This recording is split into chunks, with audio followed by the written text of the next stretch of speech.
Hello guys, and welcome to another quick tutorial video. And in this short tutorial video, I'm going to be showing you how you can receive the Solana on your Binance. It's quite easy to get this task accomplished. All you need to do is make sure you have an account on Binance. And if you do not have an account on Binance, by using our link, which is going to be in the description of this video, you stand a chance to claim 100 USDC worth of trading fee rebates when you register and verify your account.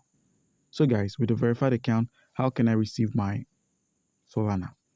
The first step is to select the deposit icon here. So click on deposit, and where we have the search option, simply search for SOL, which is the Solana, and simply click on Solana.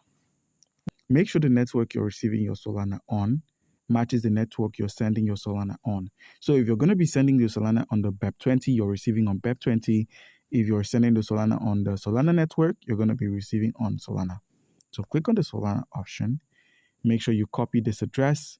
Once you've copied the address, click on the more details so you can have a look at the minimum deposits, the wallet it's heading to, and the confirmation needed for the unlocking. So guys, do comment down below if you have a question concerning how you can receive Solana on your Binance, and you'd be given an answer.